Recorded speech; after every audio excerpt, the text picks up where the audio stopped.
I had my Sisterlocks for 2 years, and I started them because there wasn't a lot of people that had Sisterlocks, and I was on YouTube, and I kind of was like, let me share a different perspective about locks.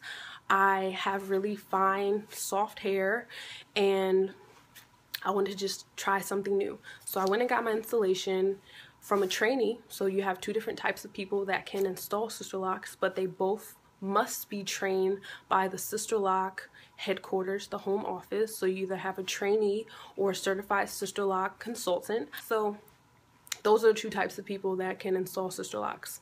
I got my Sisterlocks installed, took 26 hours over 2 days, and I went and got them retightened every 6 weeks, like clockwork. And the reason why I cut my Sisterlocks off is because I'm a rebel. Okay, I was coloring my Sisterlocks, conditioning them, using products I wasn't supposed to be using, and all of those things you cannot do with Sisterlocks. Sisterlocks is something that is a hair locking system that is just pretty much, it's like designer, low maintenance. They're beautiful, but I like the traditional look better. Yeah, that's what I'm saying. There's so many different systems that work for whatever lifestyle you have. It's important to pick the right one. So with Sisterlocks, you have to make sure you're ready for this, okay? So I was a rebel.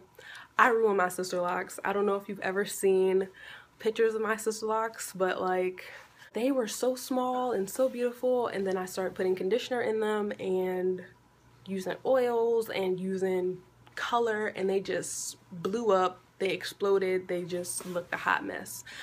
There's a post on my blog, actually. If you type in my imperfect Sisterlocks, you'll see the issues I caused with them. So yeah, if you're a rebel, Sisterlocks are not for you. So 3 tips if you're thinking about getting Sisterlocks that I want to share with you from my experience. Number 1 is to think about Sisterlocks as a lifestyle and not a hairstyle. If you're somebody that likes to pay, literally that likes to pay to get your hair done, and you're not somebody that likes to do your hair yourself, Sisterlocks would probably be the better locking system for you, because you have to go get your Sisterlocks maintained on a schedule. If your Sisterlock consultant tells you to come back in 6 weeks, you better be back in my chair in 6 weeks. Don't come strolling in here at week 10 talking about, oh girl, you know, I didn't have the money this month. No, okay? Because if you don't follow your schedule, that's when your Sisterlocks start popping. That's when they start breaking. That's when they get areas of weakness. So you have to stay on your schedule. And also, if you go beyond the time for your retightening, it's going to take longer, which again costs more money. So you have to be somebody that it's definitely an investment initially and ongoing. So you have to be somebody that likes to pay to have your hair done, that likes to commit to a schedule.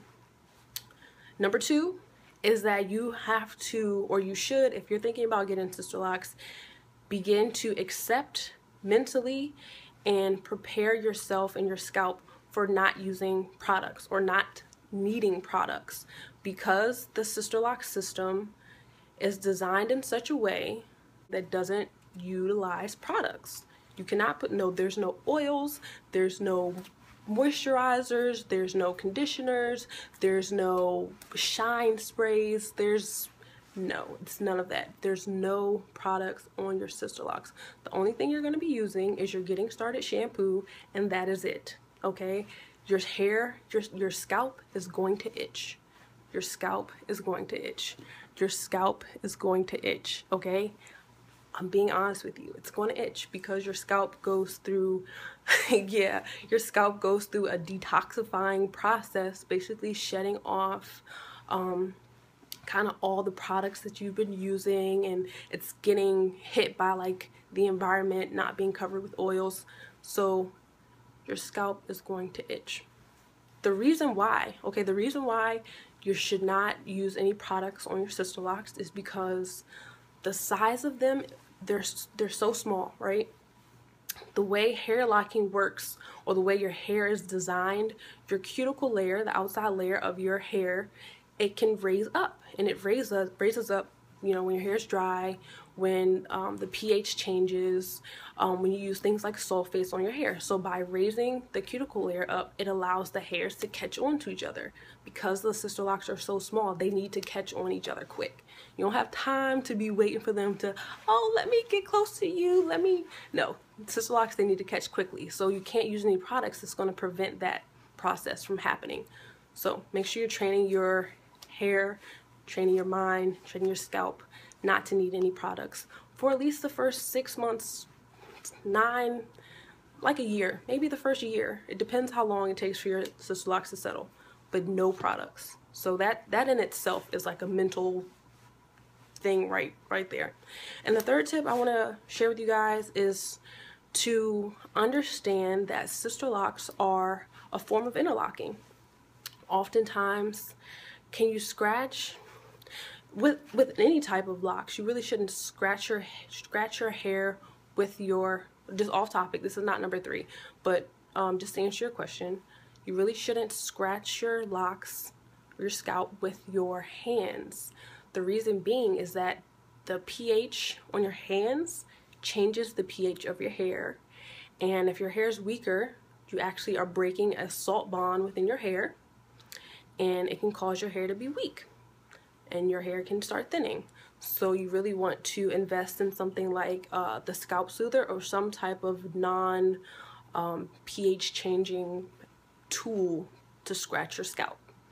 But yeah, jumping back to number 3, you should think of sister locks as a form of interlocking and understand that initially they're going to be small.